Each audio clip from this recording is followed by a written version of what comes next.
Which is the worst thing to come out this week? Captain America, Brave New World, or whatever that album was called? Oof, that album, Ooh, the definitely. album. It has to be the album, right? The Both, album. both. I'm not sure I want to hear or see again, though.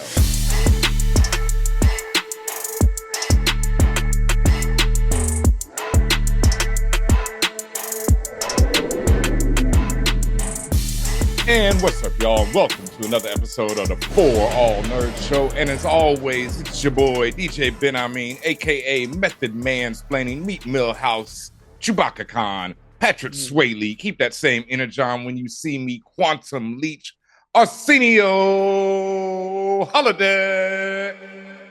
Here in the spaceship tonight. And as always, I'm joined by Tatiana King, the Grand Duchess of Tech, also known as Beretta Scott King, J. Prince of All Sayings, For Us by The Last of Us, Flex Luthor, Glorilla Grodd, and Kodak Blackwoods. And we have a very special guest joining us tonight. Please reintroduce yourself to the fam out there, sir. Hey, what's up, everybody? It's Brandon Collins, a.k.a. Frodo Blackens, a.k.a. American Collins. Shout out to all my Michigan homies, a.k.a. Deuce Dropout. What's up, everybody? How y'all doing? How y'all feeling today? Feeling good? Welcome back. Glad to have you back, Brandon. Brandon's a long time friend of the show, fan of the show, supporter, creator, mastermind, all of that. So we appreciate having you again. Appreciate y'all having me, man. I love talking to y'all about movies, comic book stuff, nerd shit. I love it, man. Yes. And, for those that don't know, you were also the host of Drunk Black History. Yes. That's right. We're hitting the road finally. We're going to the West Coast, down south. We're going to Detroit, going back to my home state.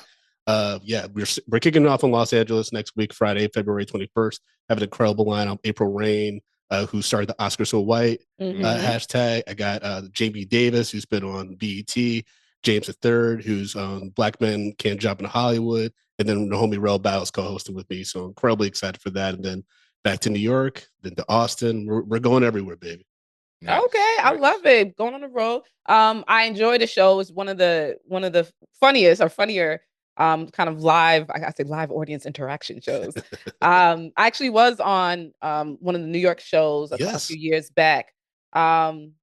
I was trying to remember who I even talked about, but it was a fun experience. I enjoyed it. I think you talked about Mae Jemison, right? I did. Yes, yeah. I talked about Mae Jemison and meeting her and all that stuff. So literally, what the title is what you get. You a little bit of drinking, a little bit of acknowledgement and education, but you still learn a lot about famous figures in Black history and famous goings on in the world. So I definitely recommend it. Would definitely say everyone check it out. Again, Drunk Black History. That's right. And we're going to have a little bit more fun. The last show we did was for New York Comedy Festival, which happened to be 2 days after the election. And that was a tough one. That was a hard one. We got through it. We had some laughs, but that was a tough one. It was tough. Yeah. No, it's normally a very funny show, very engaging, funny show. So that's sad. I'm sorry. No, we came out to Kendrick's We Gonna Be All Right. And then we were asking audience members, like, how are you going to get through the next 4 plus 20 years, depending on how long this dictatorship goes. And it was a bit, it was great for community building and like making sure everyone knows the best ways to like take care of themselves for self-health and stuff like that. But yeah, but as a comedian, that's like one of the worst environments you could possibly have to work through for 2 hours. Man, that's crazy. I'm sorry. It's all good. That's what I do. But we're one thing Black people gonna do. We're gonna laugh. We're gonna use comedy to get our way through things. And as mentioned, I think that the fact that you're taking this on the road will be very helpful to people. I think that would be, people need that. People need to laugh. People need something to take their mind off of what's going on right now. And also, like I said, you need to learn about Black history. So here we are. Exactly. And I think Black folks, because we know, we don't know all of our history, but because we care to know our history, especially even younger generations, we're going to be okay. Wait, it's going to hurt, but we're going to be able to get through whatever the fuck is coming at us, right? Like, because we're just resilient like that. We know where we came from. And that's why, doing this show has been so fulfilling, and just the urgency right now for us to spread the word and like highlight all these incredible Black historical figures and events and contributions towards this country that are constantly being disregarded. Yeah, absolutely. Bad intentions. No, and that's really a great mission that you're actually on there, because That's one thing. Shout outs to the So Shameless Pod. I was on there the other day. Shout out to my brother Tahoe, the homie Dodge. Tahoe's cousin yesterday was also on there with us. One of my favorite podcasts out there. And on there, one of the things we were discussing, as well as a lot of the stuff we'll talk about tonight, like Drake versus Kendrick and everything, we were talking about the importance of history. You know what I mean? And how important history is and how it's not really taught. And just even something I like to always, it's like people don't understand is how things change, right? How time changes things, like especially things like hip hop. We were talking about the Drake versus Kendrick, and Tahoe's cousin is a younger individual, and he's definitely a Drake stan through and through. So he was like, "Yo, Kendrick will never sell this many records again." And I was like, I really don't think Kendrick's concerned with selling records. That's not what, And he was flabbergasted by that idea. You know, the idea of not being concerned with selling records. And I'm like, fam, I come from a time when hip hop artists were never concerned with selling records. Like selling records was a sign you failed. Sadly, you know, that wasn't that wasn't the main goal. That wasn't the main thing. The goal was to make great music, and that has been lost, and that's so bugged to me because that's only like 10, 15 years ago, 20, maybe 30 even now. But it's even then, it's just like the fact that that's not known, you know, like that he was shocked when, I mean, really did not believe me, honestly. Shout out to my bro yesterday, but I don't think he even believed me. That's crazy. No, it's good. It's what's crazy to me is like, even if you take it out the context of the history of hip hop, like just look at the biggest artist in the world, Beyonce. She's to the point where like you transcended so many things that the sales don't matter. She will purposely, as she's done, not put it on a streaming service or not do this or not do that, not announce anything, not do any type of promo because that's not the point. She's not here to sell the record. She don't need that. It's bigger than that. So I think even if you take it out of just and out of any other context, just be, you know, have some common sense. No, the sales don't matter. Like if you think Kendrick Lamar is worried about getting a platinum album, you are sadly and sorely mistaken. Like also, how do you consider sales? We're in a digital world. Like sales doesn't mean anything, especially the way it used to in the 90s. Like that's such a weird, antiquated way of thinking about the business now. Very weird and antiquated. But they're even taking into account streaming, etc. You know, obviously they're younger. Streaming is a joke. Streaming is a joke. You get pennies on a dollar. Like slices of a penny on every stream. They're not talking about the money that the person generating. They're just saying that they'll never have this big a moment again. And to me, it's like both of y'all are saying, but also it transcends, like you said, Tatiana, it transcends hip hop. If you go back in time to any major genre, and even like movies, films, comics, the greatest works of art usually aren't the biggest selling. You know, the best artists usually die broke. It's not, you know, because usually it's just they're not concerned with making commercial works of art. They're concerned with making art and getting their message out there. Think about the most revered movies of all time. Most of them, when they first came out, didn't get great reviews. Probably didn't do that well at the box office. You know, it takes time for things to be appreciated the way they should. But real quick, going back to the thing about forgetting history, I've said this on Black Guy Tips. We're repeating a lot of stuff. Like if you knew American history, right? Like with the whole Trump stuff, right? Yeah. McCarthyism, right? In the 60s and stuff like that. One of McCarthy's proteges was Roy Cohn, this lawyer who his protege was Donald Trump. So you have all these things that are just, you know, influencing one another to the point where we're repeating parts of history. Like it baffles me how few people know about any of that stuff. One of the like lessons that my mom, rest her soul, I just will never forget this, is I can't remember what I was complaining about, but she was just like, Benjamin, America exists on a pendulum. And, you know, we take one step forward and it'll take two steps back. And that really, I didn't really get it then. You know, I don't think I got it until after she passed, because it's really like that means we're not really getting anywhere, you know, and that's kind of like you just said, we keep repeating things, just different situations until I don't know what, you know. I mean, the solution that I've always seen is, you know, burning this down, but I'm also not really, you know, ready to burn this down, you know. Yeah. And I don't think most people are. And the disunification of people and the different thoughts on burning this down would, you know, I don't think it would work. So, yeah, here we are. talk about movies and shit. I mean, that's all the escape we got, baby. We got movies and we do what we got to do, and books occasionally, depending on where you're at. Yeah, depending on what hasn't gotten burned yet. So. Shout out to Jimi Hendrix Purple Haze, still in stores right now. You can pick that up. You know what I mean? It's not being burned or banned as of yet. Yeah, so it will be. Yeah, so get yourself ready. One. You know what I mean? Get yourself one before it is. You know, Jimi Hendrix Purple Haze in stores right now. Yeah. Congrats again, man, on that. That's incredible. Thank you very much, man. Yeah, I definitely need to come back on Drunk Black History and talk about Jimmy, because I don't think I got to do that last time, right? I mean, you talked about Jimmy, but we were like, you were the first guest, so we were kind of all over the place talking about. Yeah, that's right. So now they have a plan. I did the pod last time. I got to do the live show. That's what I'm talking about. Yeah, because I did the pod. I did the first. I was the first guest on. For those out there, you can check that out. I was the first guest on Drunk Black History podcast, right? That's still up on YouTube. Oh yeah, it's still happening, still going. Nice. Yeah, where we talked about Jimi Hendrix Purple Haze. But yeah, no, I want to come to the live show and really talk about it, because I didn't have a book in hand then, did I? No. Yeah, now I got book in hand, all that type of shit. You know what I mean? So also, I want to come through and like bless an audience with the lessons about Jimmy and just Black music and the history of it and all that shit. So of course, do that. Now, not on Black music. Well, I mean, I guess we can keep it going with some Black music, because it's definitely pop culture. Drake vs Kendrick has, reached its climax, I guess. Super Bowl was last week. Mm-hmm. Drake released a new album with Party Next Door this weekend. Here. Wow. Fuck out of here. It was already? So bad. It was. Did y'all listen to it? I just was stimming it before this.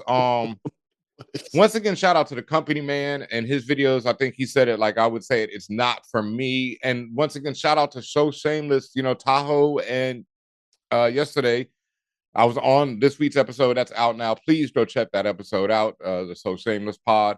And Tahoe and yesterday are, complete fans of everything Drake does. So I saw a tweet where they were like, this album is for Canadians, for the Toronto area first, and then Canadians. And Drake they meant it in a complimentary way. Yeah, in a complimentary way. I laughed. Drake has his fans. I like Nokia. It's got a couple joints. There's a couple of them that I thought was decent. Like, it was kind of funny. What's the one? Oh, Give Me a Hug. Give Me a Hug. Yeah, funny. Give Me a Hug. Listen, regardless of everything, it's like I see there's a duality of Drake for me, right? Mm-hmm. And particularly now because of what has transpired over the last year and a half, really. Since Megan, fired the first shot, heard around the world. I still enjoy Drake's music. I still think he is entertaining and has always been an entertainer.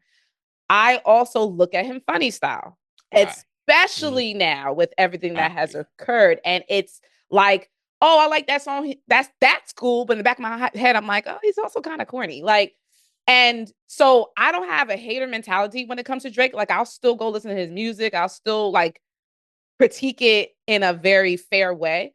I will say though that this mixtape, whatever this is, it wasn't that good. Like, it does give me So Far Gone kind of sound to it, like in certain songs, which is like a well-known, actually nicely loved album, loved album. But there's some of that there, and like I said, and that's why we both said like there's a couple of records that are actually decent in it, but otherwise it's just kind of like you just threw something together just to say, hey, here's some more shit for Valentine's Day.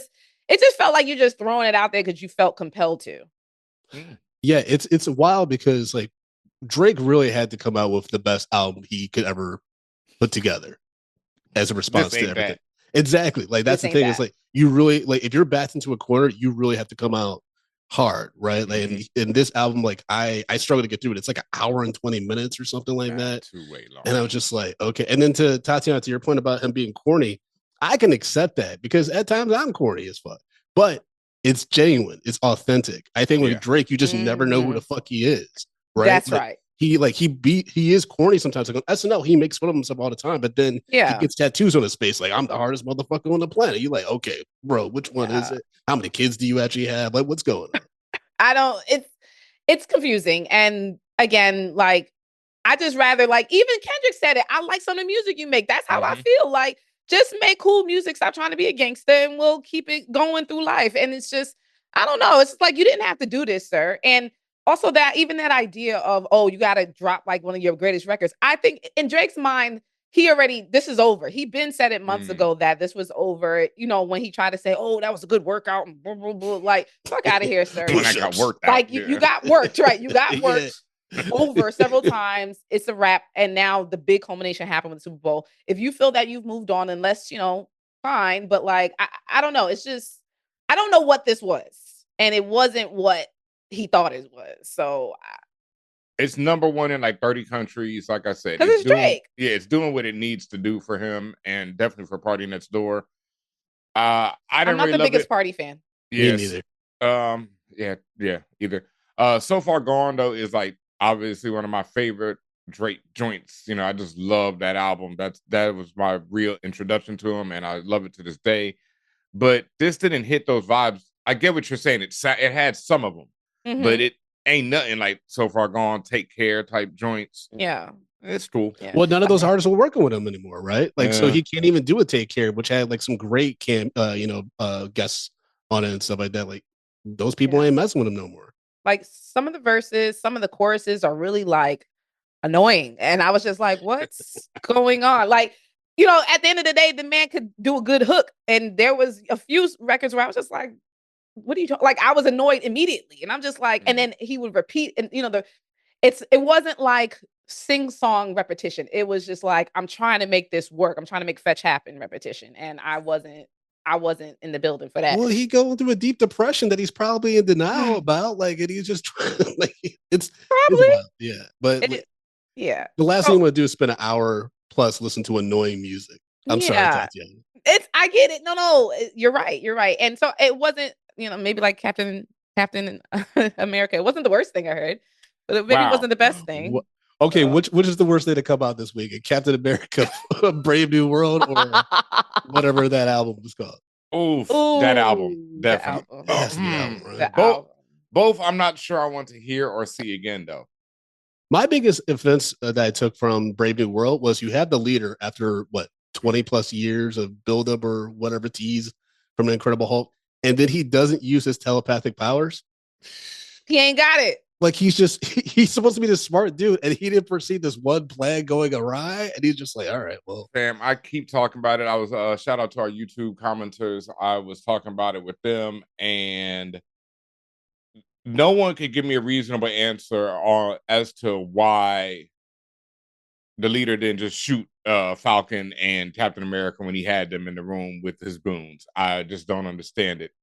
On that note, real quick, all our YouTube commenters out there, and shout out to everybody subscribing. Make sure you are subscribing on YouTube. Please hit that subscribe button. Don't just sit there and watch the videos. Hit the subscribe button while you're there. And I want to shout out our latest subscribers. Shout out to Omega Jackson, Carlin Ray, Face of Yo, Transatlantic Bounce, Marissa, Billionaire Cocaine, Author Venus Knight, Dolomont 1, and the Marble 1. I'm sorry, Billionaire Cocaine. Yes, gets 2 shouts out because that name is amazing. Also, speaking of shout outs, I want to shout out Julius Ona, the director. I hope I pronounced that correctly, the director of Brave New World, because we talked about this in our review that dropped the other day. You can also find that on YouTube and everywhere else as well. And we talked about this. This film feels like a movie made by committee, right? Because Malcolm Spellman, who was, been on the show before, friend of the show, is one of the writers on the movie, but there are several other writers. Julius is one of them as well. It's 5 in total, writers. Right? Huh? There's like 5 in total, I think. Like 5 total, yeah. And Malcolm, if you know him as we know him, is a very revolutionary brother, very, on it, has been that way his whole life. And this movie feels muddled in general. But Julius as well is director of one of my favorite films from the last few years, a film named Luce. It's spelled Luce. If you have not seen this film, please go check it out. It is a thriller in the best way. I don't even want to give any more about it. You can look it up. But Julius did his damn thing on that. So I know the man can direct, but it feels like this movie was taken away from him and taken away from Malcolm and taken away from anyone who really wanted to make something, with the legacy, I think. And instead, we get this. Shout to Anthony Mackie. He did good. Yeah, that's what I'm saying. Anthony, he did it the best he could with the material. Yeah, that's like I feel like this film was taken away from all the people who really put their heart and soul into it. What do y'all think of the new Falcon though, or his chemistry with the new Falcon? I like it. I loved Joaquin Torres, but the actor Danny Ramirez. I love the new Falcon. I call him Falcon Jr. I love Falcon Jr. I think I likened him to the bleeding heart of the group of the series. What will be this movie series? But I thought because you got to see a really genuine side of him, particularly like why he wants to be a hero, why this is so important to him. And it was spelled out very, like, it made sense. Like, it was the one thing in the movie where everything made sense and nothing you could tell that was the one thing they didn't touch or change. So I loved it. Yeah, that one scene, I know what you're talking about. That was the most powerful besides everything Isaiah Bradley. That was the best scene. Right, exactly. So did you like Falcon Jr.? It was weird because, like, especially at the beginning, because it's clearly they're trying to catch up anyone who didn't see Falcon and the Winter Soldier about who everyone is. So he came off a little annoying because he had all this exposition dialogue to be like, "Oh, you're Isaiah Bradley, and this is what you did, and this is who I am." And I was just like, "Oh God, why did they do this kid?" And I think for me, it made me roll my eyes so much within 5 minutes that I was like, "Oh man." And there's a cameo that obviously we're not gonna spoil, but where I was just like, "Oh man, Anthony Mackie and this dude." Really, like, they're really friends. You can tell. You know what I mean? That chemistry just oozed off the screen, and maybe it takes some time for Anthony and Danny to like get more comfortable with each other and stuff, and hopefully they get to that dynamic. But I definitely there's a cameo that was like, you shouldn't have put that in there, because now I'm just like, I want to see that. It's also, once again though, and like you said, gotta remember they've had that time, and screen time and material. Again, I felt like Danny and Anthony did the best with what they were given, because there were certain scenes with them where I'm like, oh my God, what am I watching? Some sitcom? Like, this is, it felt sitcom-ish. But it wasn't on them. It's just the writing was so, sitcom. And that's not Malcolm too, because when you look at Malcolm and the Winter Soldier, they played that so straight. Yeah. That's what made me frustrated too, because once I saw their spy writers, I'm like, oh, this is all over the place. Like, for a movie that has this big of a budget, it shouldn't be that convoluted. I said it on a review. It felt like it was at least two different directors, even, or two different movies, at least. I was just gonna say, you never know like what happens in post too. That's the thing, is like all these films, the dirty secret is you never know like who actually gets final cut, who's actually in the editing bay. Like, I've learned so much, like being working at Universal and getting to talk to other people at other studios and how these things come together, where you're like, oh, this could have gone sideways, but because of NDAs and like your relationship with the studio or what have you, you have to just like sell the press points, right? And not deviate from that. So I think we'll never really know what happened here. No. And directors rarely, not if ever, but rarely have final cut. You have to be a powerful dude to have final cut in today's Hollywood. And Julius is not that. Ain't no way. I was just gonna take this away from you. I was just gonna add that on Thursday or when the embargo dropped, it was at a 57% on Rotten Tomatoes, and it's at 50 now. So and 50.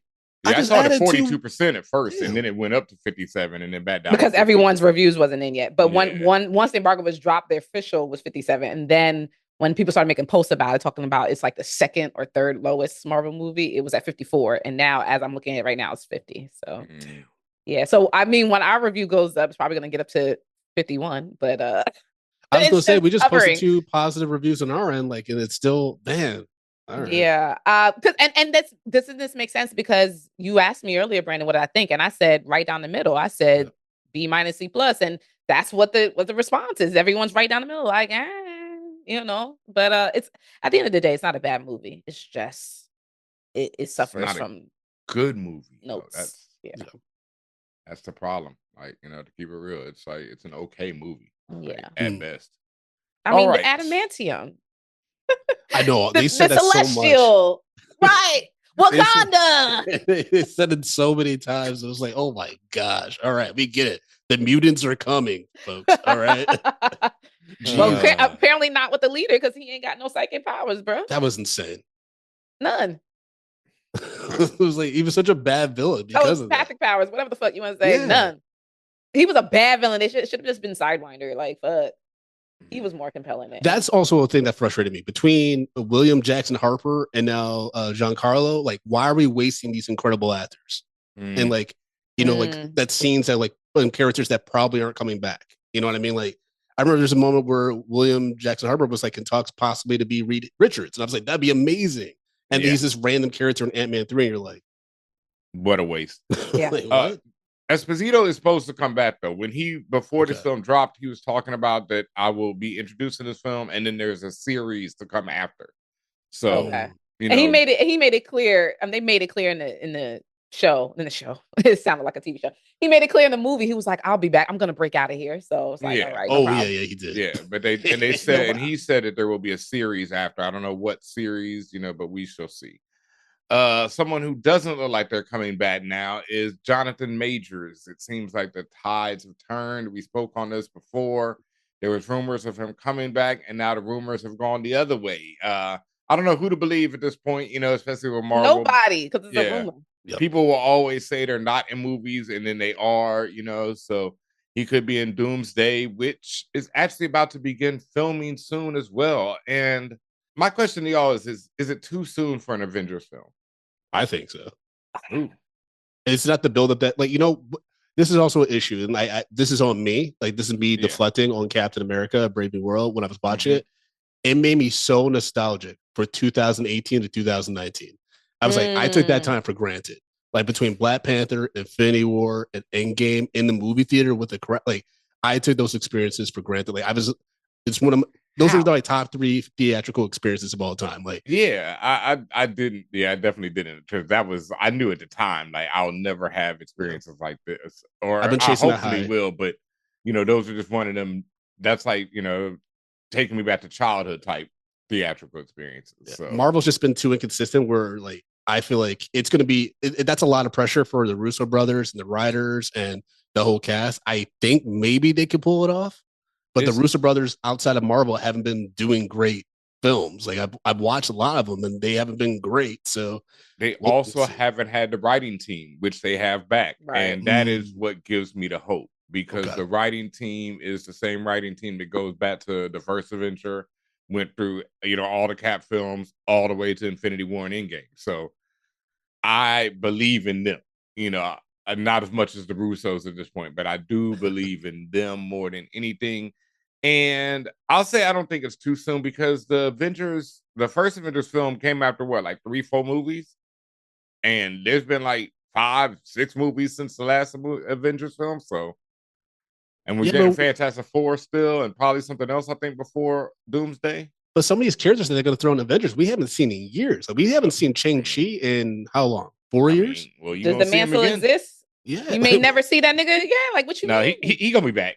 Eternals, we haven't seen. Do they want him back? Like, because we don't know what is the direction going. Yeah, Eternals don't exist. Okay, the closest you're gonna get to Eternals is what you just fucking saw with the Celestial being mentioned and now being turned. I called it. They basically turned it into a moon, because all it's good for is to mine it. So, I mean, to answer your question, man, because I didn't answer their question.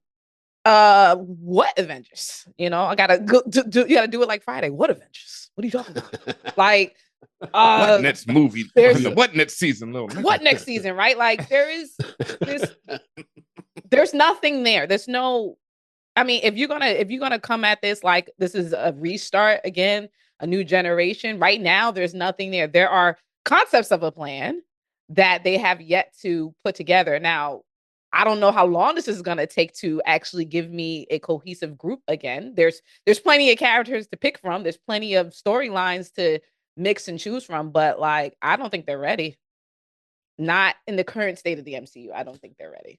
My concern too, like, I get the faith in the writers, Ben, but like with the inclusion of the TV shows after what they just did with Captain America, with all the exposition to catch people up who didn't watch, I just hate it. I think that we're gonna get like a first 30 minutes of like recap of everything that's happening. And that bothers me. Like, Ben was saying how they do the MCU films, that like they do it like as if you didn't see the TV show. And I'm like, but the TV show gives you the most breadth and the most meat of what those characters are and why it should matter. Like, for example, if they threw Homegirl, Hawkeye Jr. in there, or if they act like you never saw the TV show, then is she going to be compelling enough for people who watch the film? You understand? Like now it's like you're fucking with me because it's just like, why make me go through all of that? And also sometimes, you know, like in cases like of Miss Marvel, give me really good TV.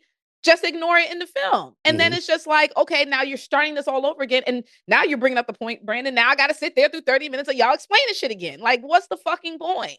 Yeah, like, I'm a good fan. I know this stuff. Like, don't just waste my time catching up the general people that just are like, oh, it's a superhero thing. I guess I'll go see it. Like, I don't know. I don't know where the misstep happened, where the miscalculation happened. I'd have to go back to like the first Avengers, but I don't feel like the first Avengers film does that. Like with the movies, like it doesn't ignore that you know, it doesn't act like you haven't seen Thor and the first two Iron Man and Captain America. It acts like you've seen those films. It doesn't, but you know why? Because those are films. There were no TV shows in between for those characters. There were no TV shows in between. It was only film by film by film by film. And my thing is, if y'all gonna do that, then don't bother me with the TV shows. Just do a bunch of films. Like, unless y'all can't have it both ways. Y'all can't say, oh, we're gonna make a TV show, but then we're gonna ignore what the implications of that show to throw the character on screen. Either you're going to include all of that and just let me be a smart watcher, or you're going to not even do the show to begin with. Because now to me, it's like you're just throwing shows out there just to have some filler. Like if this is how you're going to do and you can't, or you don't have the ability to carry a character through that, then only do the films. Like why bother besides wanting to spend money and make money, I guess. But that's why. And to circle back to the Jonathan Majors of it all, I do think that he'll pop up, but he'll be the Council of Kings will get killed by Doomsday to show how strong he is. I think that's like the way that they get rid of the character. Because if you haven't seen Loki season 2, you don't know that Kang kind of has an out. Like they kind of had an out with Kang where they don't need to revisit it. But if you didn't watch it, because it is a very convoluted show, I think Loki's great. But if you haven't seen it, general audience is gonna be like, what happened to that Kang dude that they were building up? Like now you know what I mean? It's gonna be so confusing and that's why it's always going to be divisive now. Like Marvel used to bring people together where everyone was entertained, everyone had a good time. And now I just think there's too much going on. And the multiverse, they're still explaining that there's different worlds. It's like, yeah, we get it. There's multiverses, bro. That was the tag at the end of Captain America. I'm like, we get it. There's other worlds. Yeah, I saw a headline that said was the after credit scene for Captain America or for Brave New World shot in 2010. And I'm like, oh my God. Oof. Another question then, who is going to be in the Avengers? Because in Brave New World, we see Falcon being, you know, requisitioned to put together a new team. And we've got Shang-Chi, Captain Marvel. What happened to Young Avengers? I don't want to see these old niggas. What happened to the kids? Oh, that's going to be messy, though, Tatiana, because remember, they introduced the Hulk's son at the end of, what was that? That ain't happened. Skip which him. Was... that's Skip him. That dude's vanishing into the ether. That's not happening, yeah. All right, let's do two real quick. We got old niggas and a younger cat. So old niggas and the young niggas. And I that's the thing. I don't think that's gonna happen. But anyway, let's just say who could possibly be in this. Shang-Chi, Captain Marvel, Shuri. Maybe put Shuri Marvel? With the Young Avengers, man. Miss Marvel. But that's what I'm saying. Miss Marvel is gonna be with I don't think there is gonna be no Young Avengers. I think it's just gonna be, you know, everybody. That's whoever. Like fucking Capcom versus, you know, Marvel. Like just. What about the Guardians of the Galaxy? Are any of them gonna be in it? Or are they done? Rocket? I thought that was done. I thought we was done. I thought we was done. Yeah, I was surprised by how Guardians 3 ended. Like, I never talked to y'all about that. But were y'all like surprised that they were like?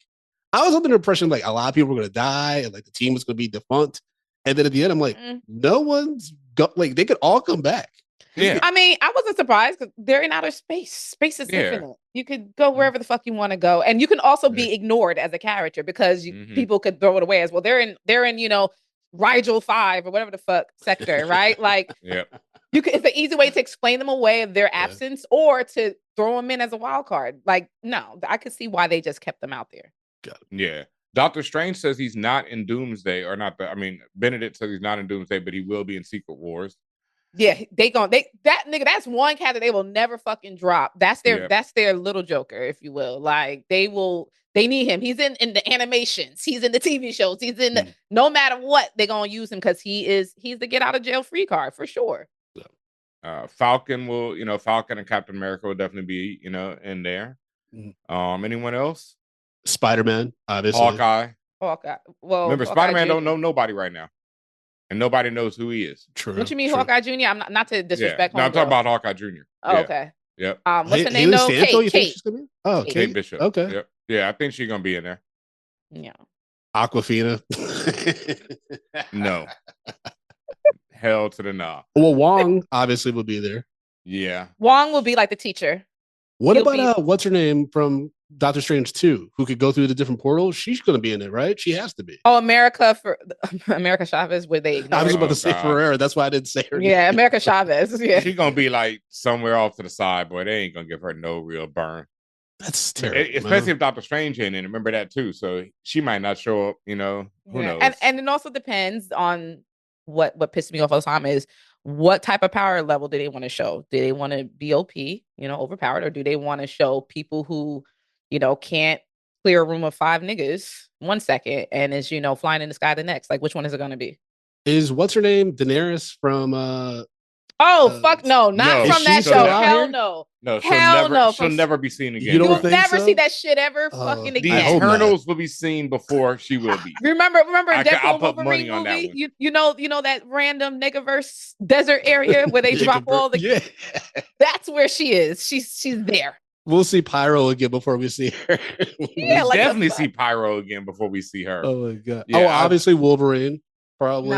Wolverine ain't gonna be in no. Wait, you think Hugh Jackman gonna be in Doomsday? Well, I think Hugh Jackman. He may do a cameo. Secret Wars. He'll be in Secret Wars, not in Doomsday. Yeah. You'll maybe that version, but I do think you'll get another multiversal version because I remember Ben was like, "How do they? How since they mentioned adamantium 50 times, like, well, how do you connect that?" I was like, "Well, Japan was there, so Japan was one of the major players there, and there's a whole huge ass storyline of Wolverine coming up in Japan. So there you go. So, but yeah, but to the question, Ben, like that's what's so crazy about what's happening now. It's like what's coming up. We don't know, and so it's like Thor. We didn't even mention Thor. Hercules. What it is that? You mean new Thor? You Thor? Ain't never seen Hercules. But which Thor y'all talking about? That's another one you ain't never seen again. Oh, that man went back to Ted Lasso. Oh yeah, because Jane technically is Thor. It's so messy now. It is so messy. Yeah. They did too much. Didn't she? No, she didn't die, right? No, he brought him back from he went to Valhalla. She did. Viking. He brought her back from Viking heaven, I thought. No, she was there. When he talked to who's the guy who's the being, the cosmic being at the very end of things, or whatever the fuck his name is. Ben, your guy who was made of stars, Eternity. Then he talked to him, and then they fixed everything. I don't fucking know anymore. No, because she was gone, and Thor is with Love, with Love and Thunder, with his new daughter, who might be she's gonna be forgotten too. She's the Gore, his daughter. Yeah, I hated that whole thing. And that's Chris Hemsworth's real daughter. I'm like, okay, so now it's just a family affair. This is too much. Jesus. This shit is wild. Like, I know what you're saying. I know what you guys are saying though. Like, you kind of knew where things were going, but you were still surprised at the execution. And now it's just fucking. Now, at least you just knew who was on the team. That was the thing. You knew who was on the team of Avengers. Now it's like we have an Avengers movie coming, and there's not even time for us to, there's not even a movie before it where we're gonna be like, okay, all these cats are on the team. It's just like we're gonna find out in the movie. When you ignore the TV show, that's what happens. It's not even exciting the way that it was before. Like I go back to Infinity War when half of them got, dusted, and then the next one, Endgame, you're like, okay, like I think I know what the group is going to be. I just feel like even the surprises they're going to bring to us, we're going to be like, that's what you're doing. Right. I'm hoping I'll be. Maybe the problem is the reverence that you had, like in that side of the Endgame Infinity Saga, like. You built up reverence and emotion for all of the characters, whether you knew them or not, whether you knew the story, doesn't matter. There is none of that here. Like, with the exception of some characters that, from back in the day, quote, what reverence do you have really? Again, unless you're a comic book fan and you know certain characters, like, I don't see any character that's out newish that people are like, oh man, I can't wait to see them do this or do that. Like, I don't Shang-Chi is the one that keeps coming up, and they haven't given any People updates fuck with on the Shang-Chi sequel. like that, Brandon? I know a lot of people that's one of their favorite, like a lot of regular audience going people that they say that's one of their favorite Marvel movies the past few years. Okay, that's okay. That's just my circle though, but like for me, I just like it. I want to be like surprised. Miss Marvel and Tom Holland. You know, I want to Like see them. Okay, Tom Holland's the one few rare ones where he has reverence, right? Yeah. People will follow him to the ends of the earth as a character. Fine. Hopefully, Miss Marvel will be there too. But her own movie with the other Marvel superheroes got trashed so bad, like people she didn't even have a chance to shine. As bright as she is, she didn't even have a chance to really shine and be loved. And that's my problem. A lot of these characters haven't had a chance to be loved enough that now you can group them together and say, "Here's the new Avengers." Like, and Shuri's storyline in Wakanda Forever was so heavy. You know, I mean, you don't know where her character's going to go now. And that just is for obvious reasons. You know, that just had to be. That's what put Ryan Coogler in the top 5 directors of all time for me, because I'm like, just to get that movie to the finish line. Yeah, man, that shit was rough. But I still remember being shocked in game, and I keep up with all the movie news and nerd stuff and all the secret, rumors and all that stuff. And when that, they beheaded Thanos, and then it fades out and says 5 years later. Yeah, no, I lost my mind. Wow. Yeah, everyone. I can't believe they pulled it. I was just, hopefully they do it again. Yeah, they gotta make us love these folks. Yeah. Give us the time and the space and the opportunity to love these folks, so that when you see it interstitial like 5 years later, that fucking means something. Mm-hmm. And just to wrap it up, I don't really think that they need to do an Endgame or Infinity War level. I just need a first Avengers level film from this, and I'd be more than satisfied. For Doomsday or for Secret Wars? Doomsday. Okay, because Secret Wars has to be bigger than everything. But yeah, that's going to be though. That by nature, and by then I think, because Doomsday I think is going to be the big setup, where it's like, and I think they're going to end up splitting Secret Wars into 2 films. Yeah. So I don't think that Doomsday is going to, have to do all the heavy lifting. I just think Doomsday is going to be a great film where we're like, okay, excited, and that we're probably going to see, maybe, I don't understand how they're going to do it yet, but maybe we'll see the creation of Battle World in Doomsday, because that was the rumors that everything from Doomsday to Secret Wars, everything that comes out in between those 2 films, will take place on Battle World, where Secret Wars will take place. So like Spider-Man will be a multiversal film because that comes out after Doomsday, and then we'll get Secret Wars. So I think Doomsday, if it is good, can just make us where we're like, okay, what the fuck are they gonna do next, dog? And then we'll get to so we'll see. And I think Fantastic Four also. Yeah, I was gonna say, I just want to see Fantastic Four.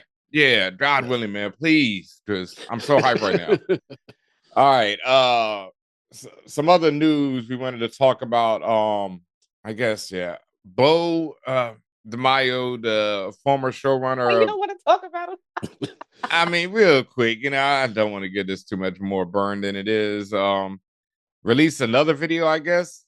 Yes. You gotta let me know, Mr. Yeah, Collins. Because I didn't see it, Brandon. Yeah, he released another video a few days ago. I mean, it's like 20 something minutes, and basically he just talks about, it's weird. It's like he's talking around the microaggressions and experiences he had working at Marvel, but then it's just like, I experienced so much toxicity and like hetero microaggressions and all these things. And I was surprised that he was able to hint at some of the stuff, given the NDAs that, even with him being fired and everything.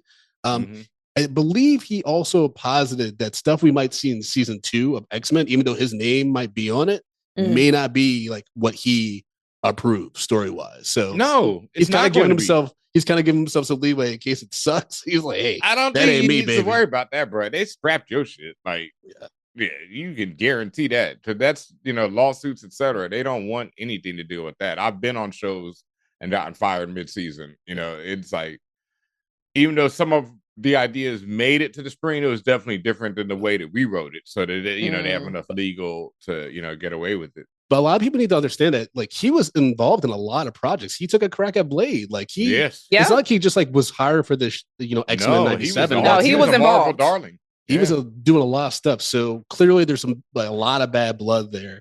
I think we'll never fully get the whole story, but it's just unfortunate because X-Men 97 is one of the best things that's come out of Marvel in years. And yeah, and it's also like, I'm not liking the trend I'm seeing, like, rightfully or not, for being terminated.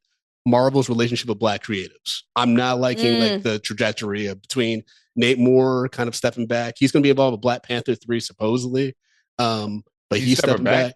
Oh damn. Yeah, and like obviously Captain America: Brave New World being kind of the mess that it is, especially from when we heard about production.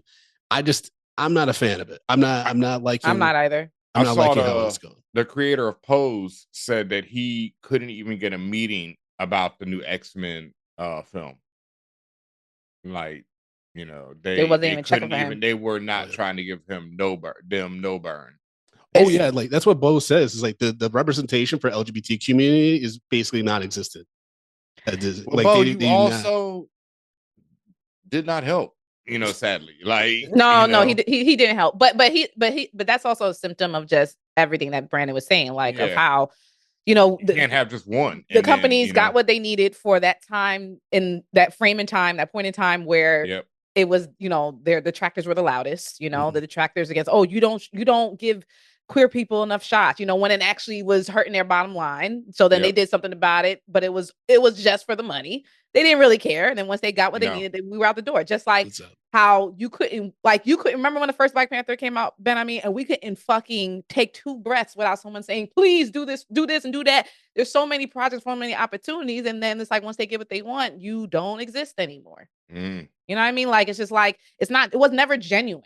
Just like a lot of stuff these companies do was never genuine in the first place. It was just to fulfill that particular check mark, and then they don't see it for them anymore, so they just let everybody go. So but I agree with you, Brandon. I don't like that trajectory. I don't like all that is going, and it's just like starting from the bottom all over again.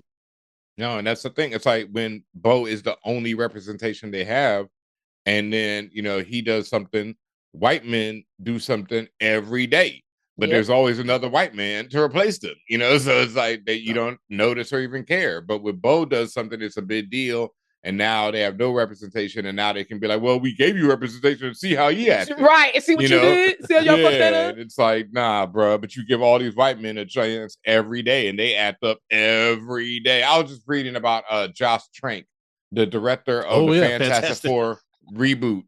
And I read this whole long article, and I'd read one before about him, and it's just like the amount of hubris and ego and pride, and how that man threw his career away, and how he got chances after throwing his career away, and still threw it away more. And it's just like, man, it's crazy. White men get away with it. It was so bad that like Disney was just like, yeah, we gotta take the Star Wars Boba Fett movie away from you, like because he like trashed his hotel room. He trashed a fight with Miles Teller. Like, he was insane in that movie. Yeah, he had a fight with Miles. They said smoking weed every day on set. I mean, I would have been doing that, but you got to keep it cool, fam. Like, I've seen people on set smoking weed and chilling, directing shit, but you gotta keep it. But you can't. But that's because you already doing your job. You can't just not be doing your job and smoking. Like, you can't smoke weed and fight Miles Teller, bro. I mean, I want to fight Miles Teller either way. I get it. I feel you, fam. But no,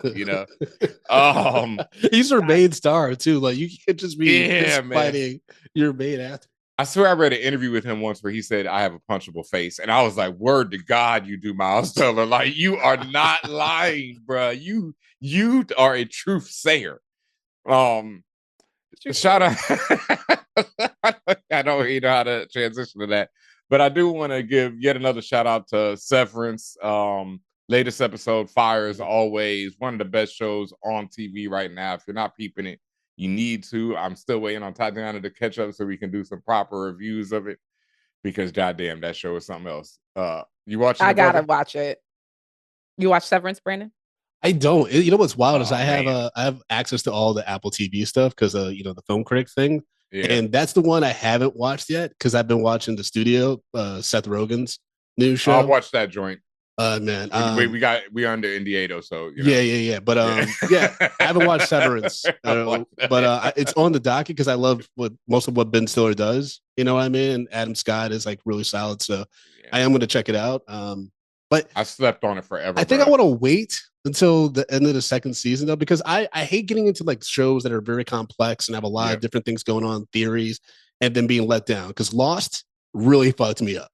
Like I have trust issues because of Lost. I don't understand that. Like I mean, I get it, but I don't. I'm one of the biggest Lost fanatics ever, you know. And to this day, I have no problem with anything they did. Like I thought, because one, it's a rare like you know this, but television didn't used to have endings. So it's a rare show that has a good ending, because that's a new thing, you know, to end the show.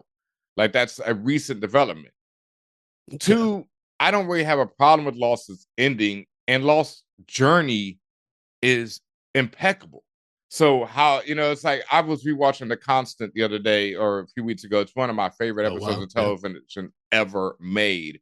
That's season 3, right? Yeah, and it still fucked me up. And then like talking to Lindelof, because we had him on the show a few times, when he explains how they were making that show week to week, it's like I really can't be mad at what they were creating when you're writing a whole script for a show every week. You know, that's how they were doing it. The only time they had a break was when they had a strike, and that's when they got to do season 3 and really plan shit out. But beyond that, man, it was great. And I don't think that Severance is going to have the ending problem, and I think the journey so far has just been ridiculous. So I don't, I could care less how it ends. Yeah, it's already given me everything I need. I can't wait to get into it. Yeah, like Andor, I fully expect Andor to have a great ending, only because they know exactly where they're going to end. But then again, I'm more concerned with the second season of Andor and how that journey will go, because I think the first season is damn near perfect, that I want them to do another perfect season. And the ending I already know. Like they've already said, the ending of Andor is him walking into the alley that we see him walk out of in Rogue One. Just lightning strike twice. Yeah, so it's like, how does that journey happen? So to me, it's like the ending is kind of irrelevant a lot of times in stories. It's like, how do you get there? You know? I get that. I would love to like, you know, do like a debate with you about Lost, like in a side project or something like that. Just because, you know, I'm not prepared to debate my issues with it, because I have a laundry list of issues. But I have issues with it. Like I think the whole last season is like, oh, come on. Well, the whole last season was a lie. Sorry, Tatiana, but like I don't care. I'm not gonna. This is in purgatory and like blah blah blah, and then it's like, hey, we did flash forwards, flashbacks, and now we're doing flash sideways. I was like, nigga, what? Like, but who? That's before. But then again, the last season has Sun and June, you know, going down together in a ship, you know, and giving one of the most heartfelt speeches of all time. So it's like, and I also think their choice in that was ridiculous. But you know, they died together, and it was they orphaned so many children along. Yeah, it happens. You know, shit happens, bro. You know. Every Disney child is a they'll grow up to be superheroes, that's true, fam. That's how you know. That's how you make it in the television world. Like, your parents, mother and father. What? Yeah, what is that? So it'll be great. That shit. Yeah, I'm not mad at Lost, and I'm definitely not mad at Severance. I want to keep, you know, saluting Shogun. If you haven't seen it, Brandon. Oh my God, I've seen. Have I seen Shogun? I have NSOY in front of me on my second monitor. I've seen Shogun. Yes. Okay. All right. Because I've been watching. We've been watching. Well, Ben, I mean, I know you said you started a little bit ago. I gotta go back to it. Keep watching. Gotta go back to it. Yeah. It's the thing is, like, I know it's great, but it's also like, this is another thing. Like, I've started watching Solo Leveling, the anime out right now on Crunchyroll. Shout out to my brother Drew, the Grime. He hit me up and was like, yo, you got it, you know. And so I was like, all right, I'll give it a shot. Even though I'm not the biggest anime fan, even though I did watch Yokomoto Days, right? Sakamoto Days. Yeah. I started watching the assassin anime, yeah. So I started watching Solo Leveling. I watched the first 3 episodes. The end of the 3rd episode has a really big twist that actually made me want to keep going on it. But goddamn, that show is violent. And I mean, like, it's an anime. But you know, it is anime like, be violent. They can be, and this one is excessive. And that's, you know, that was my thing with Shogun. Like I'm very cognizant of the amount of violence I take in. You know, like especially watching. And Shogun, I remember some dude's head gets chopped off like quick. Episode one. Yeah, and I was like. But for the record, that was just that particular episode, and I know it seems like so much has happened, but that's like literally episode 1. They're not heads not getting chopped off every episode. Okay, because that's but Tatiana, there are people like taking their own lives. There's stuff happening, that's what I'm saying. But it's not. But no, I know what Ben's talking about. Like, it's not Game of Thrones. Because I can only I know it in there because I can only do that like once a year. All I'm saying is that is not happening every episode, Ben. That was particularly shocking for me. Also, I was like, "Oh shit!" Like, didn't expect that. Yeah, but there's a lot of death. I mean, don't binge it. Yeah, but there's a lot of death. But there's not. But not. I know what Shogun's about. It's just so I get it. It's gonna be that type of stuff, and that's why, like, I'll be honest. Even Better Call Saul, I have 3 episodes left. I think of the whole thing because there's a shocking moment of violence in that 4th to last episode where I was like, "Yo, I don't even know if I'm good," because it's like I've seen The Wire. I've seen greatness of TV already. It's like I don't really need to see another great TV if it's just, violence, etc., and other things that make it great. It's like I can go watch like something like Severance, where I can't really think of much. Well, no, there was some violence. I think there's always going to be, especially nowadays. Yeah, I mean, that's drama. It's drama's gonna have violence, but it's right. It's just like what type of violence and how much. It also depends on the genre too of the show and things you're watching. Like, for instance, Better Call Saul is like a legal western. You know what I mean? So there's sporadic violence, but that's not what it's about. And no, but when it hits, man, it is so underrated. So underrated. Like Bob Odenkirk did his damn thing on that. I thought his relationship with his brother Chuck was one of the best rivalries I've ever seen in like cinema. It's so good. I also think Better Call Saul is overrated, but that's a whole other thing. Yeah, I think we could debate these shows, man. I think it's great, but I think it's also overrated, in another way. But that's another whole discussion. We'll get Denzel to produce it. One other one I wanted to mention is the new season of Invincible is out right now. Started watching it. I'm loving it. I'm caught up to the latest episode. It's better than last season so far. It's better. They've improved on moments from the comic in a lot of ways that I'm really loving. I love the more exploration of Shrinking Violet, or can't remember her name, the girl who can the woman who can shrink, and what's his name with Red Splode. Like, they're having that whole relationship they're exploring wasn't in the comics at all. Adam Eve and Invincible's relationship is done better, so much better in the show so far than it was in the comics, even though that's one of my favorite. I mean, we've talked about this multiple times. Invincible is just one of my favorite comics. Mark and Eve's relationship is just one of my favorite relationships in comics, and I'm loving it on the show. There's some episodes coming up, I can tell you, that are going to be some of the darkest shit you have seen. There is as we keep seeing on Invincible. That's Robert Kirkman. That's just Kirkman. He's crazy. There's an episode coming up that has a comic book storyline in it that is just. And then in general, I love, like, with no spoilers at all, there's just shit being set up right now, and I'm sitting there like, I hate you, motherfucker, because I know what they're going to turn into, and it's being super well done. So yeah, they're really doing their thing with this latest season. Yeah, I'm enjoying it.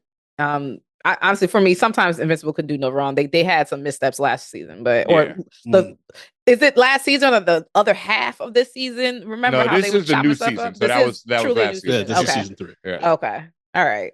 Yeah, and that's another one where we talk about violence. Like, even as much as I'm loving it, sometimes that show's like, yo, I'm like, it'd be a lot, bro. Like, chill, fam. I get it, but you don't need to show all this. But the way they did the violence, I remember seeing the first episode, and my wife and I are like, okay, this is fine. And then the last 5 minutes, you're like, whoa. Yep. You're like, okay, this is something different. And that's when I got like really into it. I started reading the comics, and Ben, you're 100% right. People are not ready in the way that if you haven't played Last of Us 2, the video game, like you're about to see some fucked up shit coming up.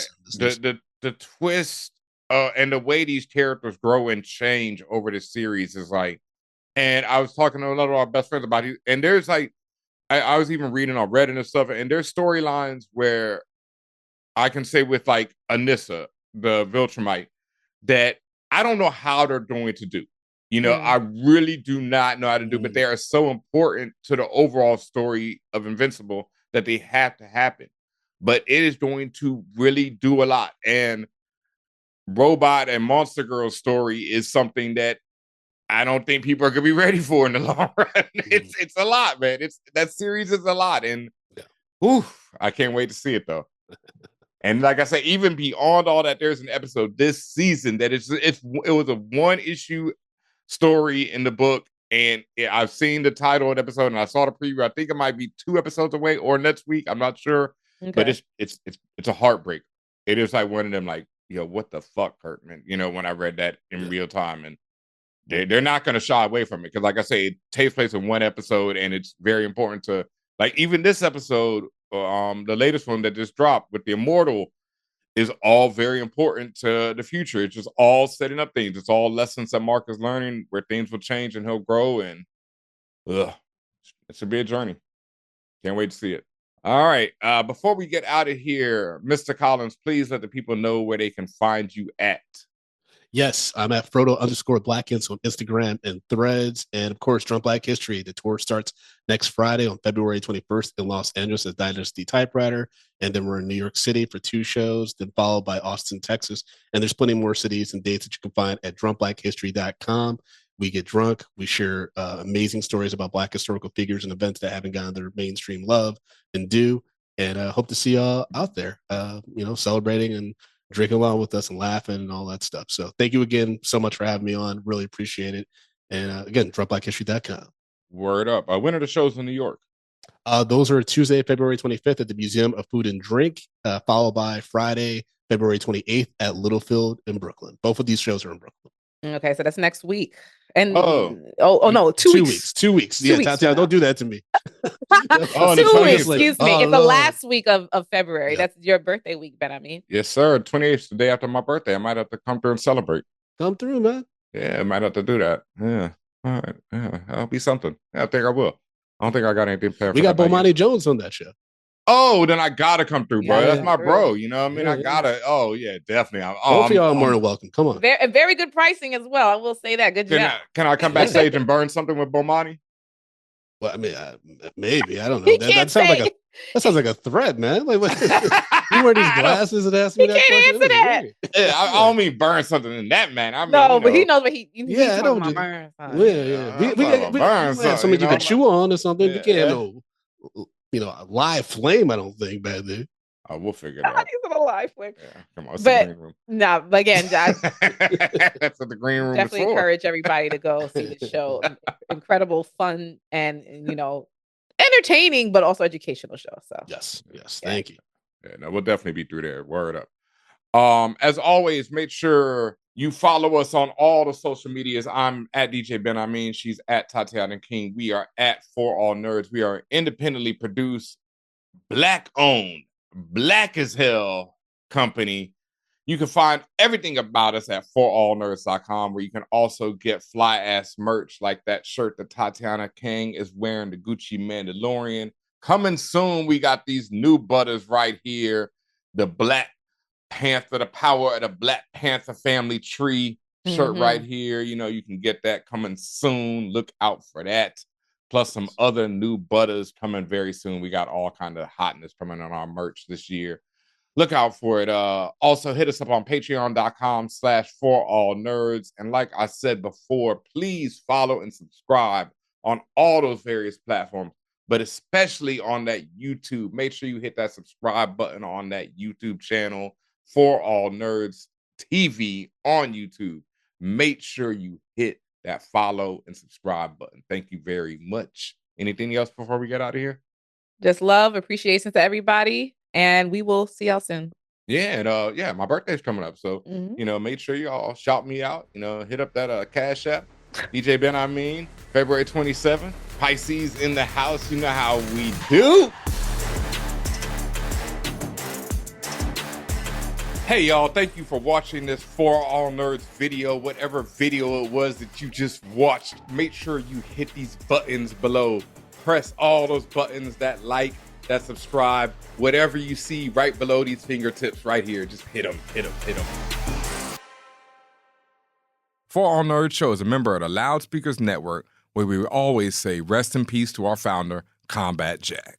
For All Nerds Show is powered by our listeners. Everything we do, from our podcasts, live events, our website, are all independently funded.